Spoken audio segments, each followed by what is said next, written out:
বললেন ওই যে ছোটবেলায় কায়দায় অনেকেই পড়িয়েছে বা পড়েছে আমানতু বিল্লাহি কামা হুয়া বিআসমাইহি ওয়া সিফাতিহি ওয়া ক্বাবিলতু জামিআ আহকামিহি ওয়া আরকানি। পড়েন না? এর ভেতরেই তো এই শব্দগুলো লুকিয়ে আছে। তাফসীরের ভেতরে পড়েছি আল্লাহর নবী বলেন কেউ যদি ঈমান আনতে চায় তাহলে তাকে চারটা শর্ত পূরণ করা লাগবে। কয়টা? জোর হলো না, আরেকবার বলেন। এবার একটা একটা করে মিলাবেন তো। কোন মানুষ যদি বলে আমানতু বিল্লাহ, আমি আল্লাহর ঈমান এনেছি, নবীজি বলেন সে যেন বলে কামা হুয়া, আমি এমন আল্লাহর উপরে ঈমান এনেছি যার অস্তিত্ব আছে। বাংলার মুসলমানেরা আমরা যে আল্লাহর উপরে ঈমান এনেছি তার অস্তিত্ব আছে না নেই? বলেন। অন্য ধর্মে যারা আছে তারাও তাদের দেবতাকে বিশ্বাস করে, ওই দেবতার অস্তিত্ব আছে না নেই? আছে। কথা বোঝার পরে এজন্য তো মাথা ঠান্ডা করে, মাথা ঠান্ডা করে চিন্তা ভাবনা করে কথা শোনেন, আপনার মজা লাগবে। তামাম দুনিয়ায় ৪৫০০ ধর্ম এখন আছে, প্রত্যেকটা ধর্মের দেবতা আছে না নেই? আমাদেরকে বলেন না কেন? হিন্দু ধর্মের দেবতা কতগুলো? ৩৩ কোটি। ওদেরও অস্তিত্ব আছে, ওরা বলছে হ্যাঁ আমাদের দেবতা তো আছে, আমরা বলছি আমাদের আল্লাহ আছে। এক নম্বরে তো কিন্তু মিলে যাচ্ছে। কথা বলছে না কেন? আমি চারটা বিষয় বলেছি, এই চারটা বিষয় যদি কারো একত্রিত না হয় তাহলে তার ঈমান না। ওইরকম ঈমান আবু জেহেলেরও ছিল। আবু জেহেলকে যদি আপনি প্রশ্ন করতেন ওয়ালা ইনসালতাহুম মান খালাকাস সামাওয়াতি ওয়াল আরদা লা ইয়াকুলুনাল্লাহ।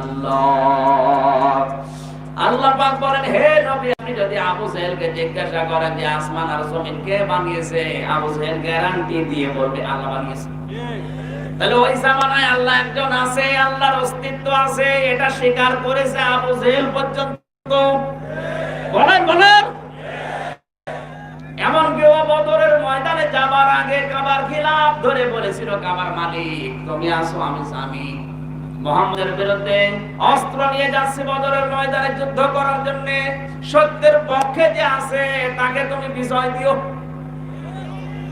ওর দোয়া কবুল হয়ে গেছে, কারণ ও তো সত্যের পক্ষে। বলেন। এ তো মানতো যে একজন আছে, আল্লাহর অস্তিত্ব মেনেছে না মানে নাই? তাতে কাবার খিলাফ ধরে কথা বলবে কোন কারণে? ওই জামানার কাফেরের ভেতরে আরেকজন আমরা জানি, নবীজির দাদা আব্দুল মুত্তালিব।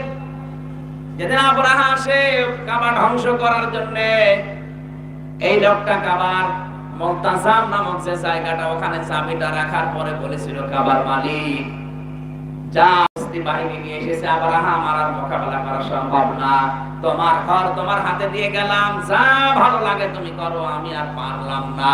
তাহলে আল্লাহ একজন আছে, এই কথা আবু আব্দুল মুত্তালিব আবাদান। এদিকে তাকান। কাল্লা ওয়াল্লাহি মা ইখজিকাল্লাহু আবাদান। কখনো না, মহান আল্লাহ কোনদিন আপনাকে অপমান অপদস্থ ভয় দেখাতে পারে না। সুবহানাল্লাহ বলতে পারেন না? হযরতে খাদিজা ওই সময় মুসলমান, হ্যাঁ না, কারণ এখনো তিনি দাওয়াতি পালন করেছেন কমপক্ষে 2 বার। কয়বার? আরো জোরে বলেন। তিনি তো মুসলমান না। মুসলমান না হয়েও একটা ছোট্ট বাক্যের ভেতরে যদি আল্লাহর নাম 2 বার উচ্চারণ করে বুঝতে হবে অবশ্যই অবশ্যই তিনি আল্লাহর অস্তিত্ব মানতেন। নবীজির কাছে ওই সময় তিনি বললেন হে নবী আপনাকে আল্লাহ অপমান করতে পারে না, কখনো আল্লাহ আপনাকে অপদস্থ করতে পারে না, কারণ আপনি আত্মীয়তার সম্পর্কগুলো ঠিক রাখেন। বলতে পারে বুঝবেন আপনি আসলে নবীর চরিত্রের উপরে আছেন। আপনার বউ বলবেন আমি জানি, কারণ আপনি আত্মীয় স্বজনের হক নষ্ট করে বউকে খুশি করতে চান, ওই বউ আপনার বিরুদ্ধে যাবে। আর নবীজি নিজে আত্মীয় স্বজনের হক গুলো আদায় করেছে, এই জন্য বউ সার্টিফিকেট দিচ্ছে। কোনো ভয় নেই, কোনো চিন্তা নেই, আল্লাহ আপনাকে অপমান অপদস্থ ভয় দেখাবে না, কারণ আপনি আত্মীয়তার সম্পর্ক নষ্ট করেন না। বাংলার স্বামী যারা আছেন তাদেরকে এবার বলছি, আপনি যে স্ত্রীর মন রক্ষা করতে গিয়ে নিজের মনের দায়িত্ব পালন করতে চান না, নিজের ভাইয়ের কাছে লাগাবে। পৃথিবীর ইহুদি নারীদের ভেতরে গুণ হবে 7টা। কয়টা? আজ পরের মা বোন যারা এসেছেন তারা একটু মিলান তো। আপনার ভেতরে যদি এই 7টা গুণ থাকে তাহলে বুঝবেন আপনার হাসর হবে ইহুদি মেয়েদের সাথে। এটাকে আপনি চান? আপনি তো মহিলা, হ্যাঁ বলছেন। যারা শুনছে ওদেরকে বলছে,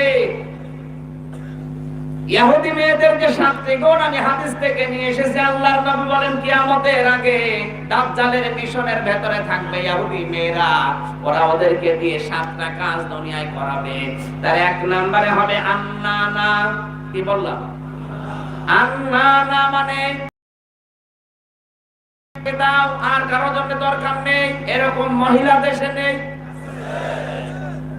স্বামী তো এই কাজ করতে গিয়ে ওর সব হারায়, ওর মা বাপকে হারায়, ওর বোনকে হারায়, ওর ভাইকে হারায়। তাহলে আমাকে দাও, আমার জন্য করো। এই গুণটা ইহুদি মেয়েদের, অনেক মুসলিম মা বোনদের ভেতরে এখন এটা প্রবেশ করেছে। কার কার বড় ভেতরে? 1-2 জন শুধু। তবে হাদিস বলে আমি কি করব? আলহামদুলিল্লাহ, ফরিদপুরের মানুষ তো অনেক ভালো। আপনারা নিজেরা খারাপ না, বাড়ির লোকগুলো ভালো আছে। এবার 2 নাম্বারটা দেখেন তো। আল্লাহর নবী বলেন ইহুদি মেয়েদের দ্বিতীয় গুণ হচ্ছে মান্নের। কাদের? আপনি একটু মেলান, আপনার বর ভেতরে কি আছে? তাহলে আপনি কি নিয়ে সংসার করছেন? 3 নম্বরে নবীজি বলেন ইহুদি মেয়েদের গুণ হচ্ছে হান্নানা। কি বললাম? হান্নানা শব্দের শাব্দিক অর্থ হচ্ছে নিজে তো স্বামীর খেদমত করে না, আর স্বামীকে দিয়ে খেদমত করায়। এটা এই দেশে নেই। বিশ্বনবী মুহাম্মদুর রাসূলুল্লাহ সাল্লাল্লাহু আলাইহি ওয়াসাল্লামের স্ত্রীগুলো এমনিতে আল্লাহ তাদের নামগুলো কোরআনে কারিমে উচ্চারণ করেন নাই।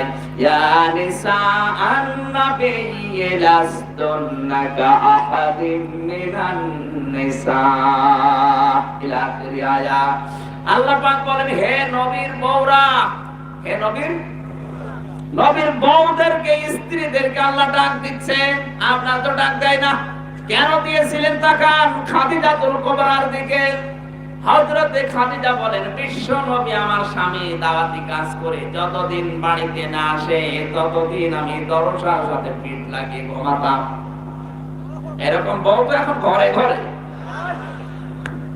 আপনি নিজের সাংসারিক কাজে, ব্যবসায়িক কাজে একটু বাড়িতে আসবেন দেরি করে, কত রকমের কৈফিয়ত তো দেওয়াই লাগবে। আর অনেক মহিলা আছে ওই রাতে স্বামীর সাথে আর কথাও বলে না, কারণে অকারণে কথা বন্ধ করে দেয়। খাদিজা বলে যতদিন আমার স্বামী আমার বাড়িতে না আসে, দাওয়াতি কাজ নিয়ে, মিশন নিয়ে যতদিন বাড়িতে না আসে ততদিন আমার ঘুম লাগলে আমি দাঁড়িয়ে ঘুমাতাম। হযরত আয়েশা সিদ্দিকা রাদিয়াল্লাহু তাআলা আনহা বলেন বিশ্বনবীকে গোসল করাতে গিয়ে অসতর্কতাবশত একবার নিচে আমার পায়ের একটা আঙ্গুল পড়ে ফিনকি দিয়ে রক্ত বের হয়ে যাচ্ছিল। বিশ্বনবী রক্তগুলো দেখে উঠে দাঁড়ালেন, আমাকে বললেন আয়েশা পানির ভেতরে লাল কি দেখা যায়? বললাম ওটা আমার পা ফাটা রক্ত। নবীজি তাড়াতাড়ি উঠলেন, ওই জায়গাটাতে নিজের থুতু মোবারক লাগিয়ে দিলেন, সঙ্গে সঙ্গে ব্যথা বন্ধ হয়ে গেল। ডাক দিয়ে বললেন আয়েশা কেন তুমি আগে থেকে আমাকে উঠতে বললে না? তাহলে তো এত কষ্ট পেতে না। হযরতে আয়েশা বলেন দাজ্জালের মিশনের ভেতরে অন্যতম মিশন এটা, ওরা হাতিয়ার ব্যবহার করা মেয়েদেরকে। এই 3 নম্বরে ইহুদি মেয়েদের গুণ হচ্ছে ওরা স্বামীকে দিয়ে নিজের খেদমত করায়, খেদমত করে না। জোরে বলেন নাউজুবিল্লাহ। অথচ জান্নাতের 8টা দরজা খুলে রাখার জন্য যে 4টা কাজ মেয়েদেরকে আল্লাহ নবী দিয়েছেন। 1 নম্বরে 5 ওয়াক্ত নামাজ, রমজানের রোজা, নিজের শরীরকে হেফাজত করা, আর স্বামী থাকলে খেদমত করে তার খুশি করা। আল্লাহ আমাদের মেয়েদেরকে 4টা গুণে গুণান্বিত হওয়ার তৌফিক দিন, জোরে বলেন আমিন। 4 নম্বরে আমি পেয়েছি ইহুদি মেয়েদের গুণ ছিল কান্নানা। কান্নানা শব্দের শাব্দিক অর্থ হচ্ছে অহংকারিণী। মাঝে মাঝে নিজের বংশ নিয়ে অহংকার করে স্বামীর সামনে, যেন আমারে চেয়ারম্যানের মেয়ে। চেয়ারম্যান না, এরকম চেয়ারম্যান দেশে নেই। আমার ভাই মস্তান, যেন তো না আমারে। এই যে স্বামীর সামনে আপনি দাম বাড়ান, স্বামীকে অহংকার দেখান, এই গুণ কিন্তু আপনার না, এই গুণ হচ্ছে ইহুদি মেয়েদের। যদি এটা চলে আসে, বুঝবেন আপনি ওই ইহুদি মেয়েদের মতো হয়ে গেছেন। আপনি নামাজ পড়েন, তাতে কি হয়েছে?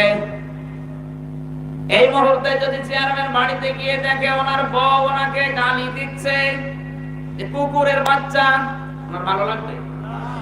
বলেন, উনি যদি জ্ঞানী মানুষ হয় ভালো লাগবে না, আবার খারাপও লাগবে না। কারণ চিন্তা করবে কি, এটা শিক্ষিতা মেয়ে, বংশীয় ঘরের মেয়ে, একটা আলেম বিয়ে করলাম আমি, আর আমার আজকে গালি দেয় কুকুরের বাচ্চা বলে, অবশ্যই একে চিনে ধরেছি। কি কথা বলে না?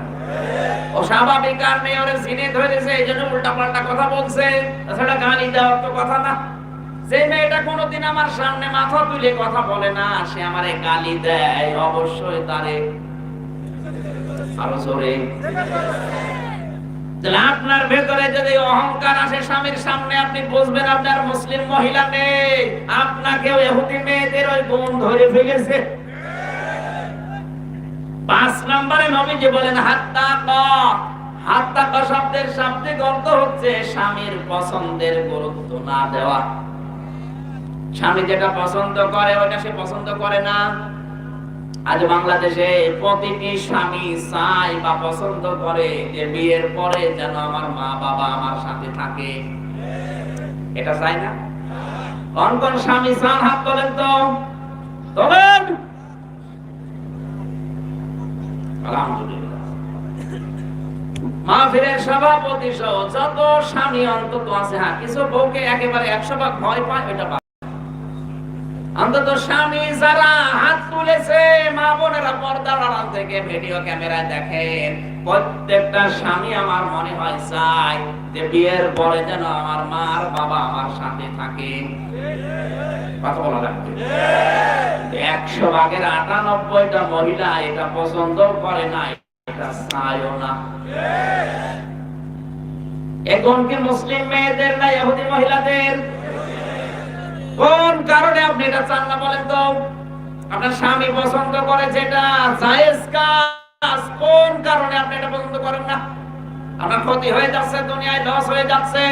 অথচ এই লোকটাকে মানুষ করতে গিয়ে ওর মার বাবার 25 থেকে 30 বছর বিনা স্বার্থে শ্রম দেওয়া লেগেছে। কথা বলে না কেন? সম্মানিত মা বোনেরা, নিজেদের কপালে নিজে আগুন লাগাবেন না। আপনাদেরকে আমি ভালোবাসি, মন থেকে বলছি আপনাদের ভালোবাসি। আমি দেখতে পাচ্ছি আপনি জাহান্নামের দিকে যাচ্ছেন, এখনই থেমে যান।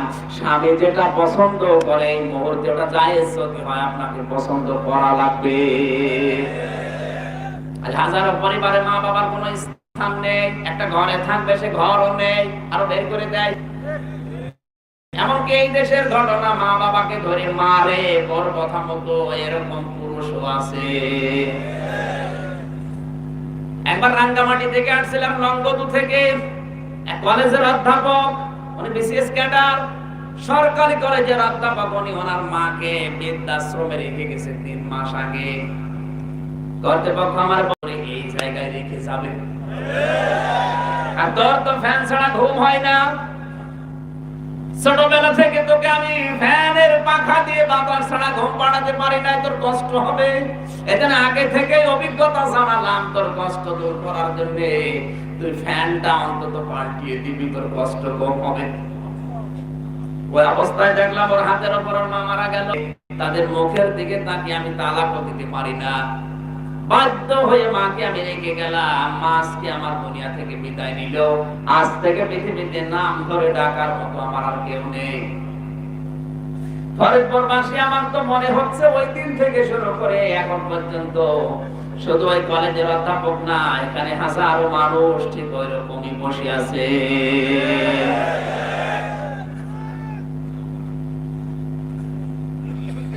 সম্মানিত মা বোনেরা, আমরা আমাদের শ্বশুর শাশুড়িকে যেই নজরে দেখি, যেই নিয়তে দেখি, যেই মনোভাব নিয়ে দেখি, আমাদের বউরা যদি আমাদের মা বাবাকে ওই নিয়তে দেখতো, কোনদিন এই দেশে কোন সন্তান আলাদা হতো না। আমি বছর থেকে মেয়েরা এনাকে বলবে হুজুর যেন না আসে, আমার আসার দরকার নেই, তার মেয়ে চলে। আমি তো হাদিস বলছে, হাদিস তো আমি বানালাম না, বানালাম। আমার কপালে আগুন লেগে গেছে, এই আগুন লেভাতে আমাকে হাদিস বলা লাগছে। 5 নাম্বার, স্বামীর পছন্দের গুরুত্ব দেওয়া লাগবে। কষ্ট করে একটা জিনিস যদি নিয়ে আসে, পছন্দ তো করেই না, রফটা দেয়, তোমার চোখ না ঢেলা। এত কিছু মানুষ পছন্দ করি আনে, আর তোমার পছন্দই নেই। আমার যদি পছন্দ না থাকে তো তুমি কি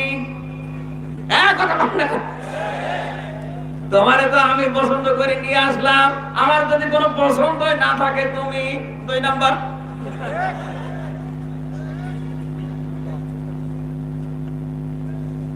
না, স্বামী পছন্দের গুরুত্ব দেওয়া লাগবে। অত 2 টাকার জিনিসও দেয়, সামনাসামনি প্রশংসা করবেন, হ্যাঁ এ চোখ না, এ হীরা। ও যদি আনন্দ পায়, আনন্দ পেয়ে যদি ওই মুহূর্তে আপনাকে অন্তত দেখে হাসে, যতগুলো চোখ মুখ দেখে আপনার হাসি লাগবে, আপনার দাঁতও যদিও দেখে, যেই কয়টা দাঁত দেখবে সেই কয়টা সওয়াব পাবে। সুবহানাল্লাহ জোরে বললে সমস্যা, বাড়ি যেয়ে দেখবেন দাঁত কেলিয়ে পড়ে আছে। কি গো, না ওই যে হুজুর আজকে দাঁত দেখলেই সওয়াব, সুতরাং দাঁত দেখার দেখা, দাঁত আর বন্ধ হচ্ছে না। মেয়েরা হাসি খুশি করবে, আনন্দ উল্লাস করবে, তামাশা করবে, চুল খুলে দিয়ে থাকবে শুধুমাত্র স্বামীর সামনে। শুধুমাত্র একজন মেয়ে লোকের জন্য সবচাইতে ভয়ঙ্কর পুরুষ মানুষ 2টা, একটা দেবর আর একটা দুলাভাই। দেবরের সামনে, দুলাভাইয়ের সামনে দাঁত, বাকি কোন জিনিস যেন আপনি প্রদর্শন করবেন না, তাহলে কিন্তু অনেক কিছু হারানোর সম্ভাবনা আছে। আমি নিজে নাই নামলাম। 2 নাম্বার, একজন মেয়ে লোকের জন্য ভয়ঙ্কর পুরুষ মানুষ হচ্ছে 2 জন। কয়জন? একটা হচ্ছে দুলাভাই আর দেবর। আর একজন পুরুষের জন্য ভয়ঙ্কর জাহান্নামে নেওয়া মুহাম্মদ রাসূলুল্লাহ সাল্লাল্লাহু আলাইহি ওয়াসাল্লাম বাইরে থেকে কোন স্ত্রীর জন্য কোনো কিছু যখন নিয়ে আসতেন, সঙ্গে সঙ্গে সাদরে গ্রহণ করে নিতেন প্রতিটি স্ত্রী। আমি কোনদিন নবীর স্ত্রীদের চরিত্র পড়ে দেখিনি কোন স্ত্রী কথা বলেছে নবী এটা আমার ভালো লাগে না। জোরে বলেন সুবহানাল্লাহ। 6 নম্বরে আমি পড়েছি সাত্তাকা, ইহুদি নারীরা তাদের স্বামীদেরকে হারাম ইনকামের প্রতি উৎসাহ দেয়। আজ মুসলিম বিশ্বে অনেক মহিলার ভেতরে এই গুণটা এখন আছে, ওরা স্বামীদেরকে হারাম কাজ, হারাম পথে ইনকামের জন্য আরো উৎসাহ দেয়। এক কথা বললে কেন? এমনকি শেষ পর্যন্ত অনেক স্বামী বাধ্য হয় স্ত্রীর মন রক্ষা করতে গিয়ে হারাম পথে ইনকাম করতে। যে মহিলার মন রক্ষা করতে গিয়ে স্বামী হারাম পথে ইনকাম করতে বাধ্য হবে, খোদার কসম কিয়ামতের দিন ওই মহিলাকে হযরতে লূত নবীর স্ত্রীর সাথে আল্লাহ হাসর করাবে। করে বলেন নাউযুবিল্লাহ। 7 নাম্বারটা বললে আবার একটু সমস্যা আছে, আজকে থাক। আমাদের 7 নাম্বার হচ্ছে বাররাকা। বাররাকা শব্দের শাব্দিক অর্থ হচ্ছে স্বামীকে ধরে মারে। ও হুজুর বসে আমিও খাই নাকি? এই স্ত্রীর হাতে মার খাওয়া লোক দেশে নেই, নাম ধরা লাগবে। এখানেও কত আল্লাহর ওলি বসে আছে প্রতিদিন থাপ্পড় খায়।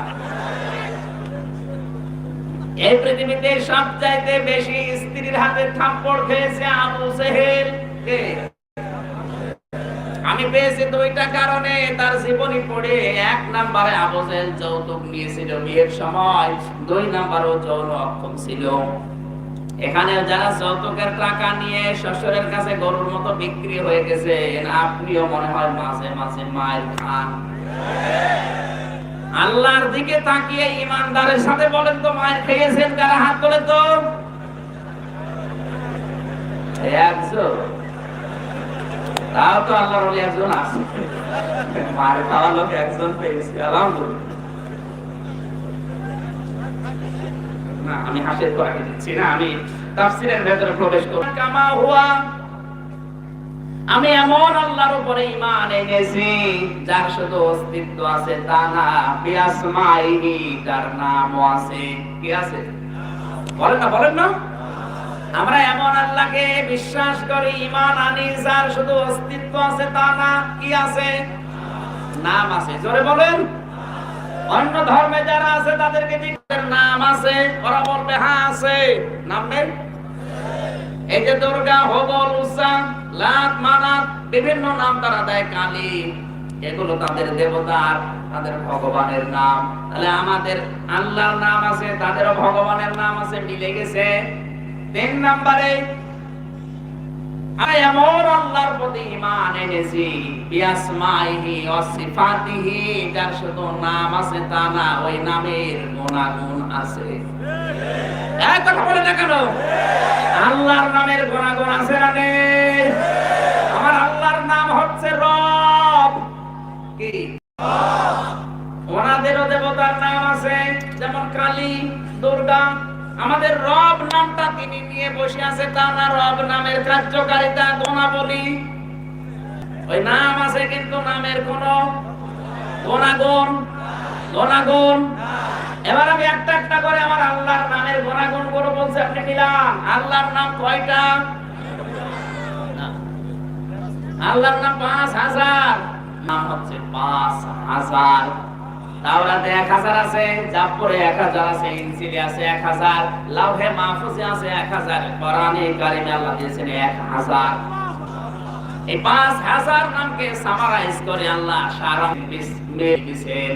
এখানে বিসমিল্লাহ শরীফ এমন অক্ষর সম্বলিত এই আয়াতটা যদি কেউ একবার পড়ে, 5000 বার আল্লাহকে ডাকার সাহির রহমানির রহিম। আল্লাহর নাম কয়টা? 5000 এর ভেতরে আমি একটা বললাম কেবল, রব। কেন রবের নাম আগে দিলাম? এই যে রব শব্দের অর্থ প্রধানত 5টা। তার এক নম্বরে রব মানে লালন পালনকারী।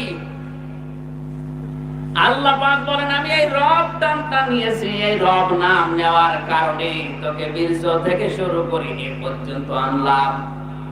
কথা বলে না কেন? তোর বাবার দায়িত্ব ছিল শুধু মায়ের বিছানায় থাকা, বাকি কোন দায়িত্ব তোর বাবা কিন্তু আর পালন করে নাই।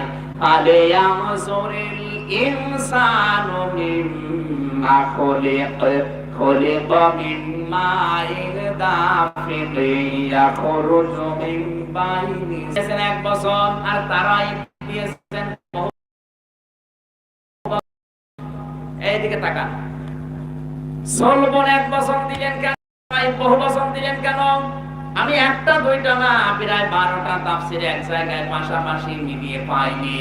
শেষ পর্যন্ত ডক্টর মরিস বোকাইলি তার লিখিত বাইবেল, কোরআন এবং বিজ্ঞান এই বইয়ের 33 নাম্বার পৃষ্ঠায় এই তথ্যটা আমি মিলিয়ে দেখি।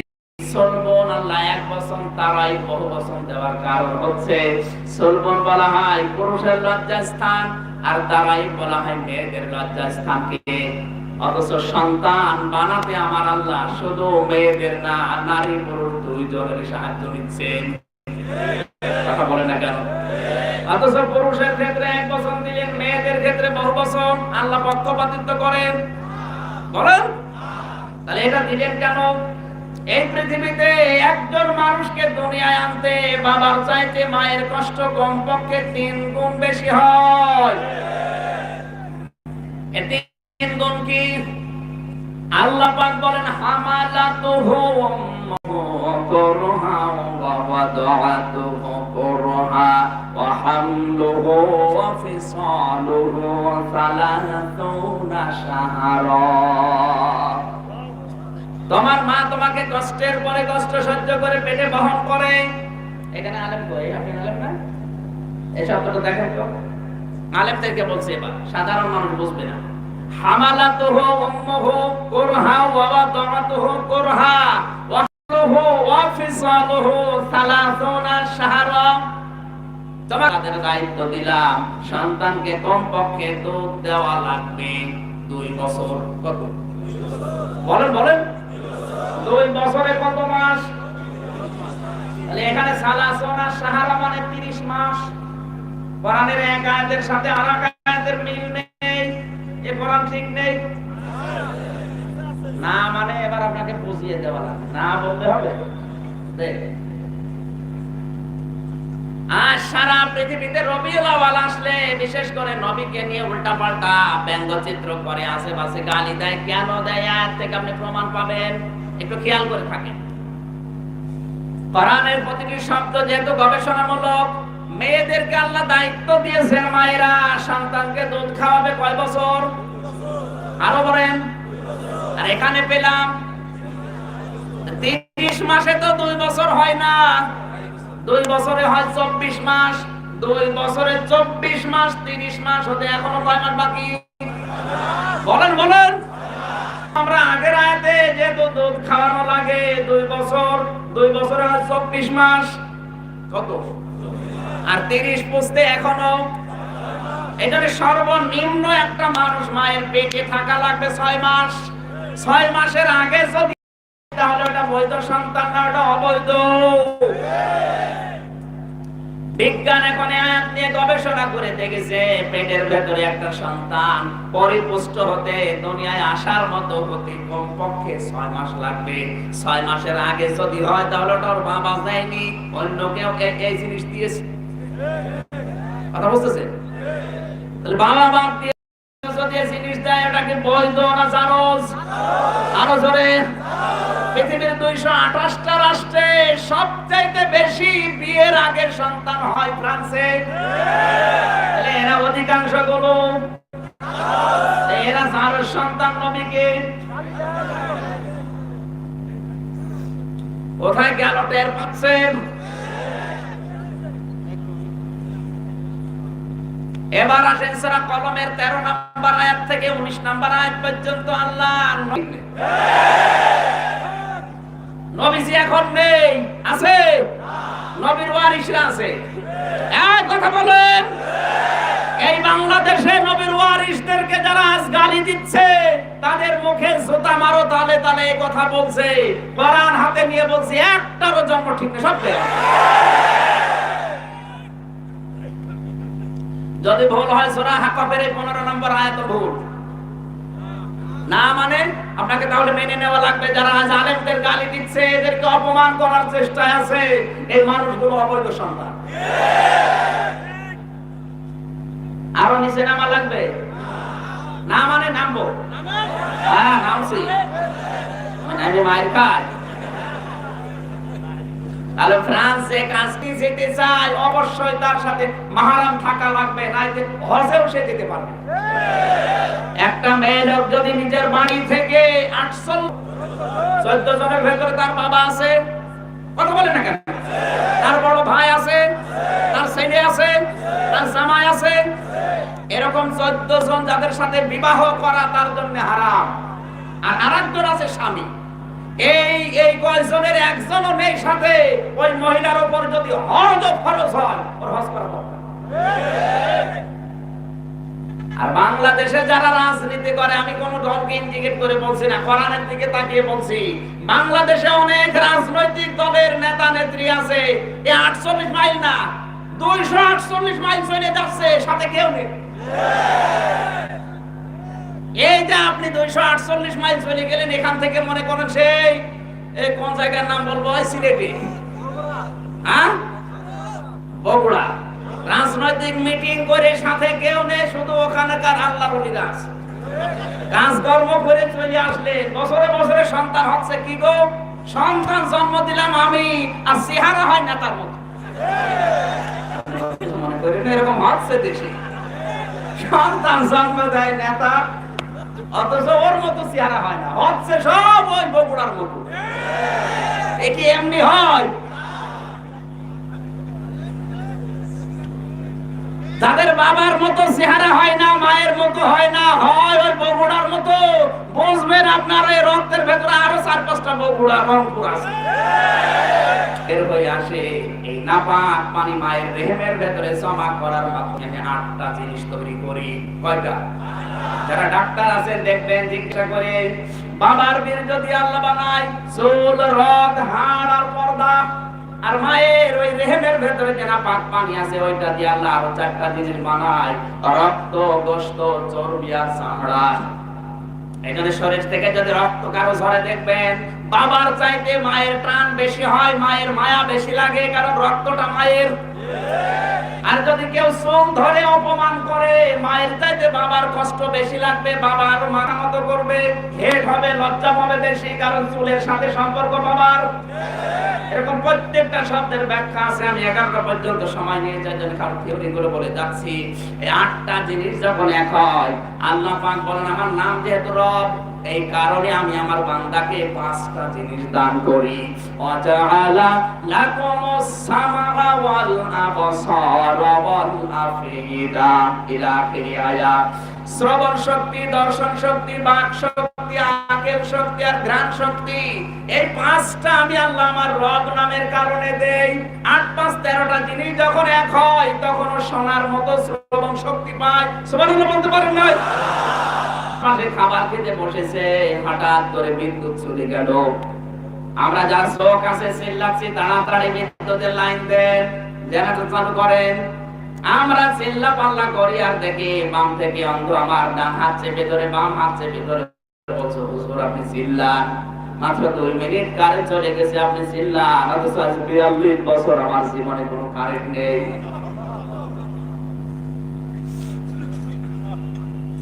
2 মিনিটে আপনি চিল্লা পাল্লা করছেন, অথচ 42 বছর দুনিয়া কি আমি আজও দেখিনি।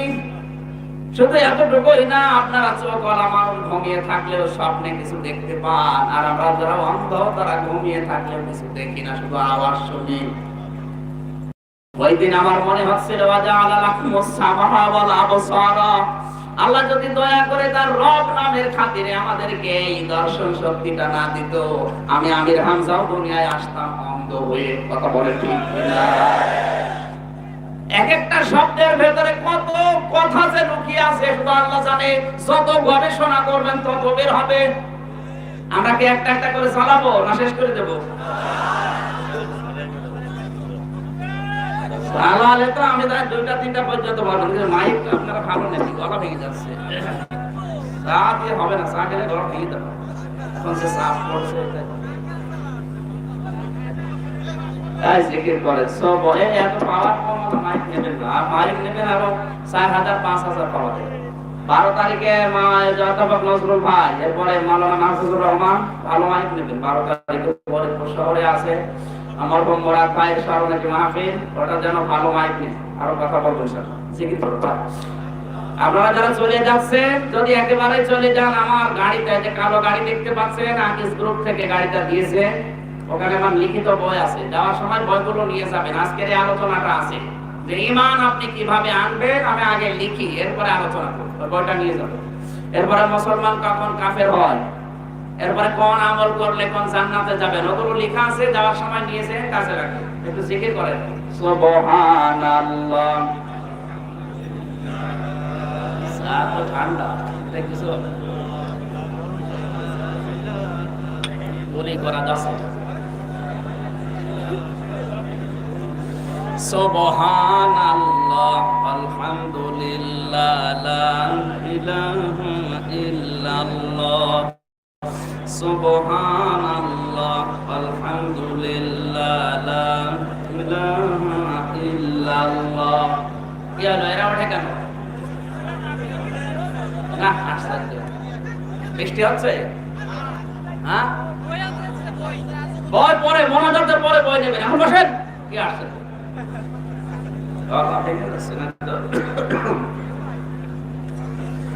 সুবহানাল্লাহ আলহামদুলিল্লাহ লা ইলাহা ইল্লাল্লাহ। গ্রুপে চেয়ারম্যান আপনি বৃহস্পতি শুক্র শনি এই 3 দিন ওয়াজ মাহফিল করার দরকার নেই, তাফসীর মাহফিল করার দরকার নেই। আপনি 3 দিন গবেষণা করেন, পড়েন, লাইব্রেরি বানিয়ে দিন।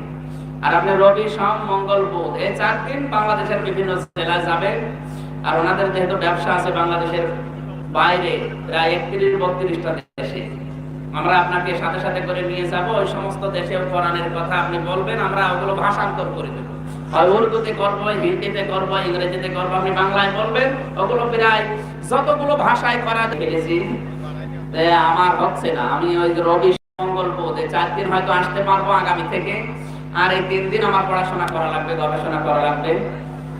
যেটা একটা বাইন্ডিং এর ভেতরে এখন পড়ে গেছি, মন মতো যা চায় তাই করা যাবে, আপনি বললেও হবে না। তারপর 12 তারিখটা আমি মোরাদে দিয়েছি ডাক্তার শাহিন জাদ্দার ভাই এবং অধ্যাপক নজরুল ইসলাম মাহফুজুর রহমান মাওলানা সহ যারা দায়িত্ব নিয়েছে। সালামনা আনফুসানা ওয়া ইল্লাম তাগফির লানা ওয়া তারহামনা লানাকুনান্না মিনাল খাসিরিন। মাথা নিচু করেন, চক্ষু বন্ধ করেন। করোনার মহাপ্রাদুর্ভাব চলছে, কখন কে চলে যায় আমরা জানি না। মাথা নিচু করে জীবনের শেষ মোনাজাত মনে করে আল্লাহর কাছে হাত তোলেন। রব্বানা আতিনা ফিদ দুনিয়া হাসানা ওয়া ফিল আখিরাতি হাসানা ওয়া কিনা আযাবান নার ওয়া আদখিলনাল জান্নাতা মা'আল আবরার ইয়া আজিজ ইয়া গফফার ইয়া রাব্বাল আলামিন। রব্বুল আলামিন, ফরিদপুর জেলার সদর থানার ভলদি এলাকায় তোমার নবীর ঘর মাদ্রাসা ময়দানে বসে হাজার হাজার বান্দা বান্দি নিয়ে আমি গুনাহগার হাত তুলেছি। জীবনে কিছু যদি তোমার কাছে পছন্দ না হয়, এই গভীর রজনীতে কোরআনের কথাগুলো যারা চাতক পাখির মতো বসে শুনছিল, কত আলেম এখানে বসে আছে, কত সাধারণ মানুষ বসে আছে। আমার তো মনে হচ্ছে আয়াত নিয়ে যদি এখন 1 ঘন্টা আমি আলোচনা করতাম, কেউ বাড়ি যেত না। কোরআন শোনার জন্য যাদের এত আগ্রহ, আমার কণ্ঠের দিকে তাকিয়ে আমি আজকে শেষ করে দিয়েছি। মেহেরবানি করে আয়াতগুলোতে আমল করার তৌফিক দাও। সওয়াব যদি দিয়েই থাকো, আমাদের নবীজির রওজায় পৌঁছিয়ে দাও। যত মানুষ কবরে আছে আল্লাহ তুমি এদেরকে ক্ষমা করে দাও। মা বাপ যারা হারিয়ে ফেলেছে আল্লাহ মা বাপকে মাফ করে দাও। রব্বুল আলামিন, এই ফরিদপুর, মাদারীপুর, রাজবাড়ী, মাগুরা, গোপালগঞ্জ এই সমস্ত জেলাতে যার মাধ্যমে আসতাম, তিনি আজ কবরে নেই, দুনিয়ায় নেই, কবরে আছে। মরহুম মিজানুর রহমান মোরাদ, তার জীবনের ভালো কাজগুলো কবুল করো। মানুষ হিসাবে যদি অন্যায় কিছু করে আল্লাহ তুমি নিজ করে তোমার গফফার নামের খাতিরে মাফ করে দাও। দুনিয়ায় আমরা যত অপরাধ করি আল্লাহ, অপরাধগুলো যদি শরীরে লেগে থাকতো, মানুষ আমাদের কুকুরের মতো ঘৃণা করে তাড়িয়ে দিত।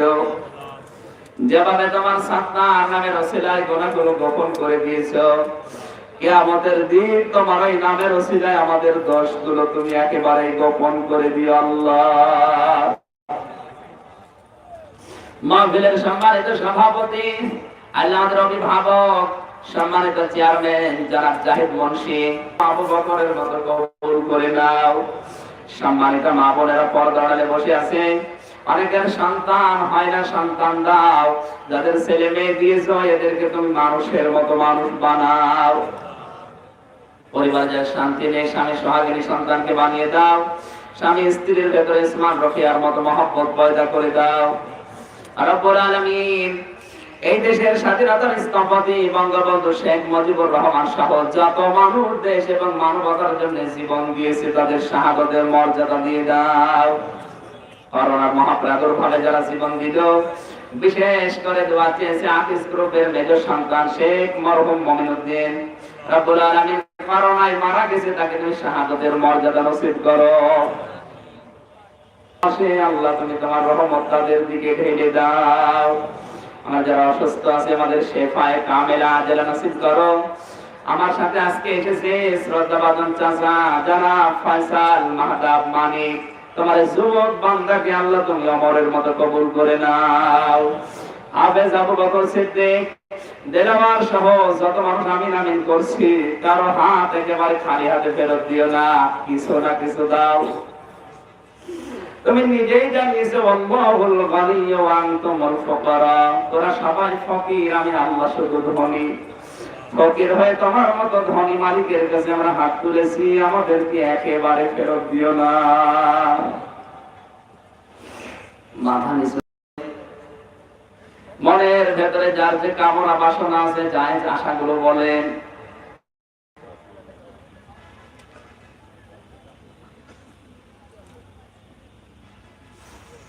রব্বুল আলামিন, তুমি আমার মা বাবাকে মাফ করে দাও, আমার শ্বশুর শাশুড়িকে মাফ করো, আমার সন্তান দুইটা ফারিহা জান্নাত অসুস্থ দোয়া চায়, আল্লাহ মেহেরবানি করে শেফায়ে কামেলা জেলা নসিব করে দাও।